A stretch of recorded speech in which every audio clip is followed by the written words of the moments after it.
Hello everyone, this is Priya Mishra and welcome to JR tutorials. तो कैसे हो बच्चा बाड़ी? आई होप सो मजे में होंगे और बहुत बढ़िया से आपकी पढ़ाई चल रही होगी। चलो सो आज हम आपके यूनिट टेस्ट का सिलेबस कंप्लीट कर देंगे। हमारे पॉलिटिकल साइंस का चैप्टर नंबर 1 आज स्टार्ट करेंगे। सो आपके यूनिट टेस्ट में हिस्ट्री के 2 चैप्टर, ज्योग्राफी के 2 चैप्टर एंड पॉलिटिकल साइंस का 1 चैप्टर आएगा। सो हमने अब तक कंप्लीट कर लिया है हमारे हिस्ट्री के 2 चैप्टर, ज्योग्राफी के 2 चैप्टर, और आज हम फाइनली स्टार्ट करने वाले हैं हमारे पॉलिटिकल साइंस का chapter number 1, post world war political development. ठीक है, सो बहुत ही इंटरेस्टिंग चैप्टर है, बस आपको ध्यान से सुनना है, साथ साथ में नोट्स भी लिखना है और अच्छे से सुनना है, ऐसे सुनना है कि आपको समझ में आ जाए कि हमें कौन कौन से टॉपिक्स इस चैप्टर के अंदर से प्रिपेयर करने हैं। Okay, for your exam, for your unit test. Okay, चलो सो स्टार्ट करेंगे हमारा chapter number 1 of your political science subject. Okay, so इस चैप्टर के अंदर हम पोस्ट वर्ल्ड वॉर के बारे में जानेंगे। वॉर्स के वजह से हमारे देश पे क्या इंपैक्ट आया, अलग अलग कंट्रीज पे कैसे इंपैक्ट आए, ये सारी चीजों के ऊपर ध्यान देंगे एंड देन हम समझेंगे कि उसके बाद पॉलिटिकल डेवलपमेंट हुआ कैसे। ठीक है, वर्ल्ड में इकोनॉमिकल कितने सारे क्राइसिस आ चुके थे, सो ये सारी चीज़ों से ओवरकम कैसे हुआ, ये सारी चीज़ों के बाद डेवलपमेंट कैसे आया, ऐसी मल्टीपल चीज़ें हम डिस्कस करने वाले हैं इन दिस चैप्टर। ओके, चलो सो फटाफट से स्टार्ट करते हैं। व्हाट यू विल लर्न, इस चैप्टर के अंदर आप क्या पढ़ने वाले हैं उस चीज़ के बारे में। ठीक है, so till now you studied about Indian government. अभी तक हमने हमारे इंडियन गवर्नमेंट के बारे में पढ़ा था, हमारे 8th स्टैंडर्ड तक, है ना। आपने पढ़ा था ना लोकसभा के बारे में, राज्यसभा के बारे में, है ना, गवर्नर क्या है ना, इनके रोल्स क्या है, ये सारी चीजें हमने अब तक हमारे पिछले चैप्टर में मींस कि हमारे 8th सिविक्स के अंदर कंप्लीट कर लिया था, हमारे पिछले स्टैंडर्ड के अंदर। ठीक है, अब हम 9th स्टैंडर्ड में आ चुके हैं और 9th स्टैंडर्ड में आने के बाद हम गवर्नमेंट्स के बारे में नहीं पढ़ने वाले हैं, हम पढ़ने वाले हैं कंट्रीज के बारे में। ठीक है, कि कंट्रीज के अंदर कौन कौन से वॉर्स हुए थे, क्या क्या डेवलपमेंट हुआ था, है ना, बहुत सारी इंटरेस्टिंग चीजों के बारे में हम स्टडी करने वाले हैं इस साल हमारे 9th स्टैंडर्ड के अंदर। ओके, सो अब तक हमने इंडियन गवर्नमेंट के बारे में पढ़ा है, कॉन्स्टिट्यूशन एंड लोकल गवर्नमेंट के बारे में स्टडी किया था, and now you will learn about India did with other countries and global issues के बारे में, global issues के बारे में, global level पर कौन कौन से issues हैं, अलग अलग countries के साथ हमारा relation कैसा है, हम कौन कौन से काम करते हैं, किस तरह से ये चीज़ें वर्क करती है, countries का relation कैसे maintain होता है, ऐसी multiple चीज़ों के बारे में हम डिस्कस करने वाले हैं इस चैप्टर के अंदर। ओके, चलो सो आगे बढ़ते हैं नेक्स्ट टॉपिक की तरफ, नेक्स्ट पॉइंट की तरफ। Just like a people, countries also depend on each other. For example जैसे मैं हूँ, ठीक है, अब मैं एक टीचर हूँ, मैं एक स्टूडेंट भी हूँ, मैं मास्टर्स कर रही हूँ तो मैं एक स्टूडेंट भी हूँ, मैं एक टीचर भी हूँ। ठीक है, मैं अच्छा खासा पैसा अर्न भी कर रही हूँ, मैं इंडिपेंडेंट भी हूँ। ठीक है, बट यहाँ पर प्रॉब्लम ये है कि मैं इतनी इंडिपेंडेंट नहीं हूँ कि मुझे दुनिया में और किसी की जरूरत ही नहीं है। मुझे हर किसी की जरूरत है, मुझे बहुत सारे लोगों की जरूरत है, मेरे पेरेंट्स की जरूरत है मुझे सपोर्ट करने के लिए, मम्मी की जरूरत है मुझे खाना बना के देने के लिए, पापा की जरूरत है मुझे हर चीज में हेल्प करने के लिए। ठीक है, मेरे ब्रदर की जरूरत है मुझे स्कूल ड्रॉप करने के लिए, वहां से लेकर आने के लिए। ऐसे हर एक इंसान की हमें जरूरत है ना, हम खुद से हर चीज नहीं कर सकते। ठीक है, उसी तरह से जैसे एक इंसान एक अकेला इंसान सब कुछ नहीं कर सकता है, उसी तरह से एक कंट्री सिर्फ हर चीज नहीं कर सकती, वो इतनी इंडिपेंडेंट नहीं होती है, वो सेल्फ डिपेंडेंट नहीं होती है, वो दूसरों पर भी डिपेंडेंट होती है। हर एक कंट्री के पास सब कुछ नहीं होता है। फॉर एग्जाम्पल कुछ कंट्रीज के पास वाटर नहीं है, कुछ कंट्रीज के पास ऑयल नहीं है। फॉर एग्जाम्पल अभी जो ये वॉर चल रहा था ईरान के बीच में, अमेरिका के बीच में, तो उस टाइम पर आप देख रहे थे ना क्या हो रहा था, हमारे पास ऑयल नहीं आ रहा था। क्यों? क्योंकि ऑयल कौन हमें देता है? ऑयल हम कहाँ से इंपोर्ट करते हैं? ईरान से इंपोर्ट करते हैं। ठीक है, सो इस रीजन की वजह से अब ये जो वॉर चल रहा था उनके बीच में, तो उन्होंने क्या कहा, उन्होंने ये जो ऑयल है उसका सप्लाई उन्होंने बंद कर दिया। ठीक है, इस रीजन युद्धन की वजह से हमारे इंडिया पर बहुत ज़्यादा क्राइसिस आने स्टार्ट हो गए थे, आप सभी ने देखा। और अभी हमारा जो ऑयल है, ऑयल का प्राइस कितना ज़्यादा, पेट्रोल का प्राइस 124 रुपए हो चुका है। तो समझ रहे हो आप कितना, वो कहाँ 100 रुपए था, ठीक है। 100 रुपए से 104, 104 से 117, फिर 119 शायद, फिर 124 हो चुका है। सो ये चीजें कैसे बढ़ती जा रही है ना। सो उसी तरह से हर एक कंट्री एक दूसरे पर डिपेंडेंट होता है, कोई भी इंडिपेंडेंट कंट्री नहीं होता, ठीक है। एक दूसरे पर डिपेंडेंट इट मीन्स कि कोई कंट्रीज बहुत सारे किसी कंट्री के अंदर बहुत अच्छा एग्रीकल्चर होता है। फॉर एग्जांपल इंडिया के अंदर बहुत अच्छी क्वालिटी के राइस हम लाते हैं, ठीक है।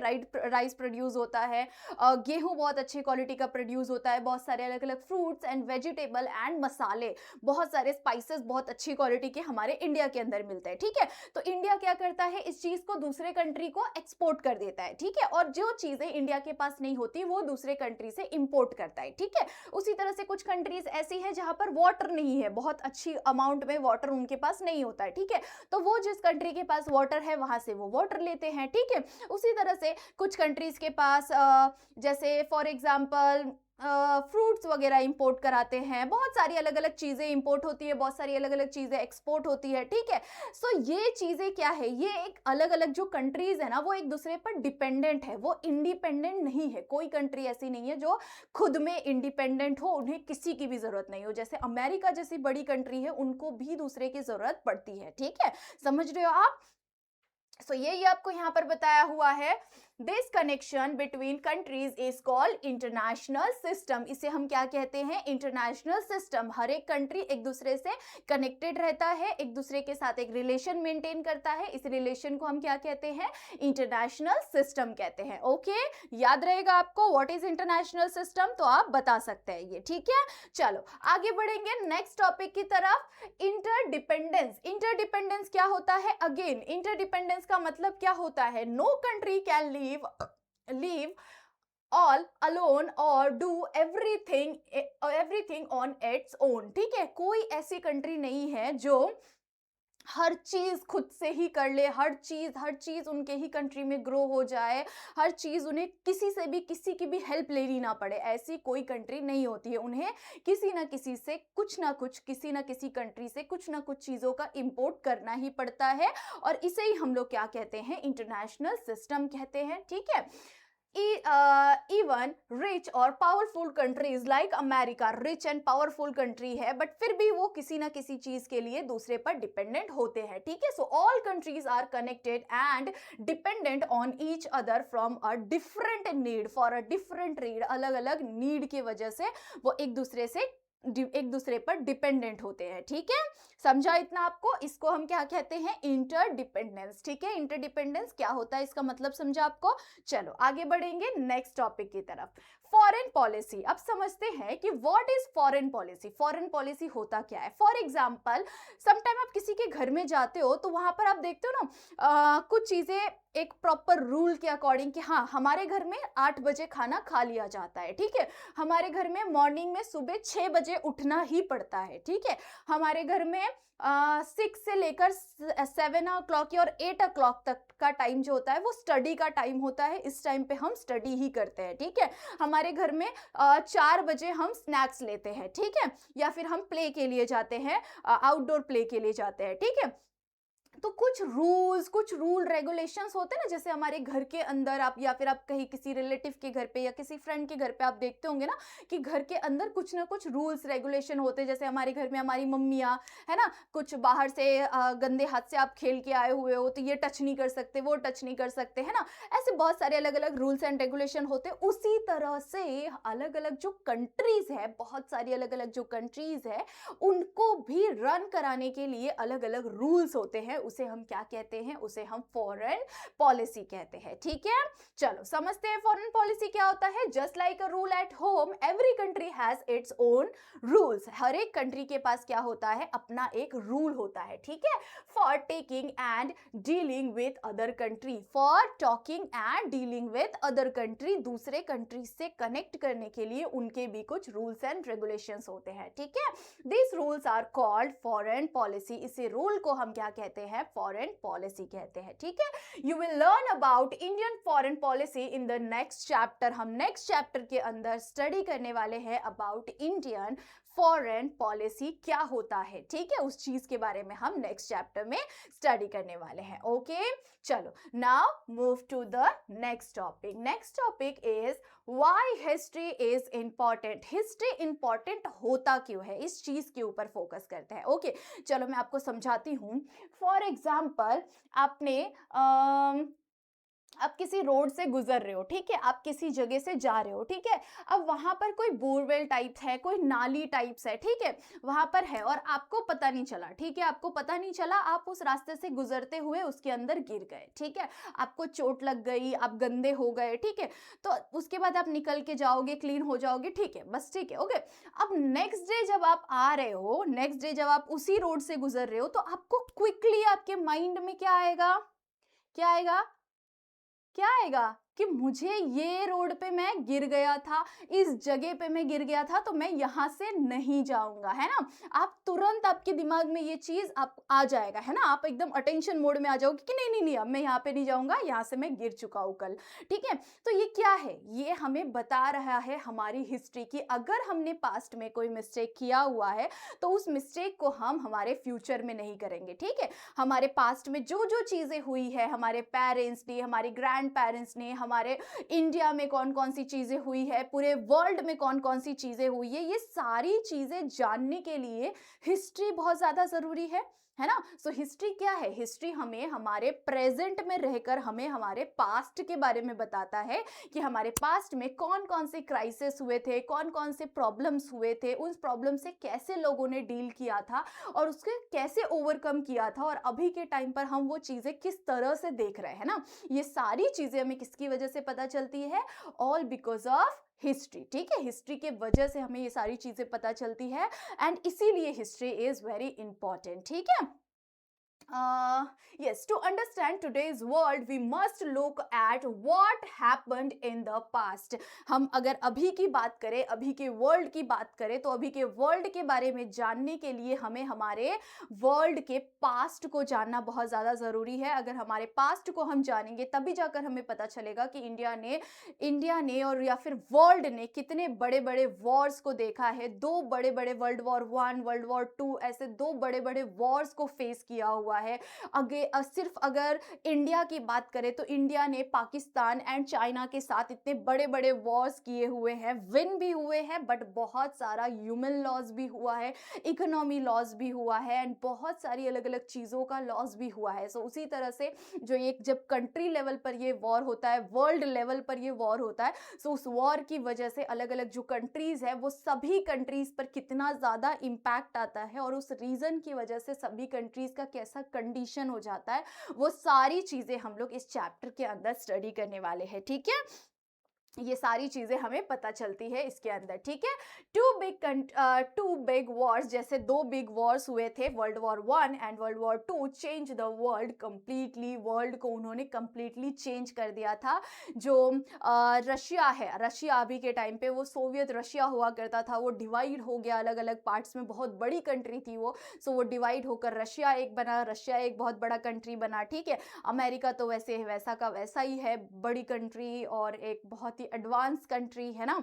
सो ऐसी बहुत सारी चीजें हुई थी। This war caused destruction but also brought new ideas and changes. इस वॉर्स की वजह से बहुत सारी लॉसेस तो हुए ही थे, बट उसके साथ साथ बहुत सारी न्यू आइडियाज भी आए थे, बहुत सारी चेंजेस भी लाए थे हमारे वर्ल्ड के अंदर, लाइक सम न्यू थिंग्स भी आई हुई थी। एंड उसके बाद हमारा वर्ल्ड में लाइक बोलते ना, लोगों का पर्सपेक्टिव चेंज हुआ था, बहुत सारी चीज़ें चेंज हो गई थी इन वॉर्स के बाद के टाइम, ठीक है। चलिए, सो आई होप सो आपको समझ में आ गया होगा। Now move to next topic. Next topic is first world war. अब हम एक्चुअल मेन टॉपिक पर मूव करेंगे। Main topic is first world war की बात करेंगे। एक बहुत ही मेजर टाइम, बहुत ही डेंजरस टाइम। कौन सा टाइम था वो? 1914 से लेकर 1918 तक का ये टाइम, जिस टाइम पर वर्ल्ड वॉर हो रहा था। वर्ल्ड वॉर आप सोच भी नहीं सकते, इतना ज़्यादा डेंजरस टाइम। उस टाइम इंडिया जस्ट लाइक बहुत ज़्यादा ही गरीब हो गया था उस टाइम पर इंडिया, क्योंकि इंडिया खुद ही बहुत प्रॉब्लम, बहुत सारे अलग अलग चीज़ें, बहुत सारे अलग अलग प्रॉब्लम्स को फेस कर रहा था। उसके अलावा अगर हम अदर कंट्रीज़ की बात करें तो बहुत सारी कंट्रीज़ उस टाइम पर बहुत गरीब हुआ करती थी, समझ रहे हो आप?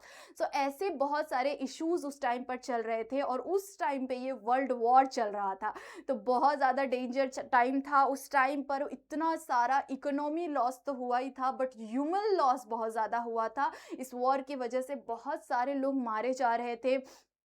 न्यूक्लियर वेपन का इस्तेमाल होना, लाइक बहुत सारे अलग अलग हथियारों का इस्तेमाल हो रहे, बहुत सारे अलग अलग वेपन्स का इस्तेमाल हो रहे थे। इस रीज़न की वजह से इतने सारे ब्लास्ट हो रहे थे, और ये सारी रीजंस की वजह से जो अदर कंट्रीज थी जो इस वॉर के अंदर इन्वॉल्व नहीं थी, वो कंट्रीज भी बहुत ज़्यादा डेंजर जोन में थी। बिकॉज वो सपोर्ट अगर नहीं कर रही है दोनों में से किसी भी एक कंट्री को, तो उनको टारगेट में लिया जाता था और उन्हें धमकियां मिलती थी कि हम आपको ही बर्बाद कर देंगे या फिर तुम हमें सपोर्ट करो। सो ऐसे बहुत सारे प्रॉब्लम्स, बहुत सारे इश्यूज उस टाइम पर आ रहे थे। ठीक है, ये सारी चीजें हम लोग पढ़ने वाले हैं बहुत अच्छी तरह से। ठीक है, many European countries fight in this war. बहुत सारे अलग अलग जो यूरोपियन कंट्रीज थे उन सभी ने इस वॉर के अंदर फाइट किया था। उस प्रॉब्लम के अंदर वो सारी चीज़ों के अंदर वो भी इन्वॉल्व थे।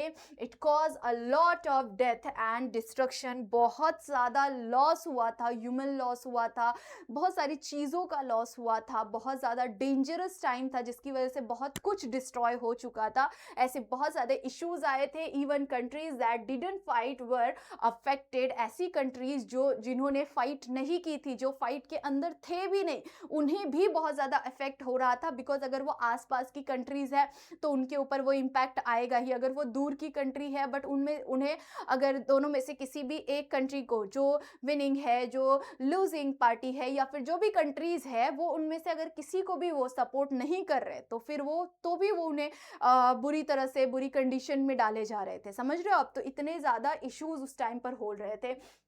All countries both winning and losers had economy problem। दोनों कंट्रीज फेस कर रही थी इकोनॉमी प्रॉब्लम। जो विनिंग कंट्री थी और जो लूजिंग कंट्री थी, दोनों ही इस प्रॉब्लम से फेस कर रहे थे। बिकॉज वो इतने ज़्यादा वेपन्स का इस्तेमाल कर रहे थे, इतना ज़्यादा मनी उनका वेस्ट हो रहा था। सो इकोनॉमी लॉस तो होने ही वाला है ना? सो बहुत ज़्यादा इकोनॉमी लॉस भी हो रहा था और बहुत ज़्यादा ह्यूमन लॉस भी हो रहा था। समझ रहे हो आप? सो ये सारे क्राइसिस उस टाइम पर आए हुए थे। ठीक है, कंट्रीज कौन कौन सी कंट्रीज इन्वॉल्व थी उसके अंदर? मेन अलाइन पावर में जो कंट्रीज थी, कौन कौन सी कंट्रीज थी? ब्रिटेन थी, फ्रांस थी, रशिया। ऐसी बहुत बड़ी बड़ी कंट्रीज है ये, और ये बहुत ही अलाइन पावर में थी उस टाइम पर, बहुत ज्यादा मेन पावर में, जो उस वॉर के अंदर इनका बहुत बड़ा इन्वॉल्वमेंस है। ठीक है, जैसे कि ब्रिटेन है, फ्रांस है, रशिया एंड अमेरिका का ही बहुत ज्यादा बड़ा मेन वॉर चल रहा था। सो France, Russia, Italy and America ये अलाइन पावर में थी। एंड सेंट्रल पावर में जर्मनी, ऑस्ट्रेलिया एंड टर्की और बुल्गारिया, ऐसे कंट्रीज थे जो कि सेंट्रल पावर में थे। तो ये वर्ल्ड वॉर के टाइम का सिचुएशन बता रहे हैं कि सेंट्रल पावर में कौन सी कंट्रीज थी, अलाइन पावर में कौन सी कंट्रीज हुआ करती थी, और क्या कैसे कैसी चीज़ों को फेस किया था। ये सारी चीज़ें हमने यहाँ पर समझ ली। ठीक है, सो आई होप सो आपको ये 6 पॉइंट्स अच्छी तरह से, मैंने आप लोगों को ये पॉइंट वाइज क्यों बताया है, बिकॉज हम अगर चैप्टर के अंदर या आपके टेक्स्ट बुक के अंदर आप देखने जाओगे ना, तो आपको बहुत थ्योरी वे में बताया है। ठीक है, सो इसीलिए मैंने उसके ही बेस पे आपको एक क्वेश्चन के जैसे बना दिया कि ऐसा क्वेश्चन है तो हम इसका आंसर क्या फॉर्म करेंगे। ठीक है, सो इसीलिए मैंने आप लोगों को इस पीडीएफ के थ्रू समझाया है। ठीक है, आई होप सो आपको समझ में आ गया होगा, अच्छा लगा होगा लेक्चर। एंड अच्छा लगा तो क्या करना है, फटाफट से वीडियो को लाइक कर देना है, और अगर आप चैनल पर न्यू हो तो चैनल को जरूर से सब्सक्राइब कर लेना, अपने सारे दोस्तों को शेयर जरूर से कर लेना। और क्या आपको वर्ल्ड वॉर की हिस्ट्री को जानने में इंटरेस्ट है, सो कमेंट सेक्शन में जरूर से बताना। तब तक के लिए बाय बाय, मिलते हैं इन नेक्स्ट लेक्चर जहां पर हम वर्ल्ड वॉर 2 के बारे में जानेंगे।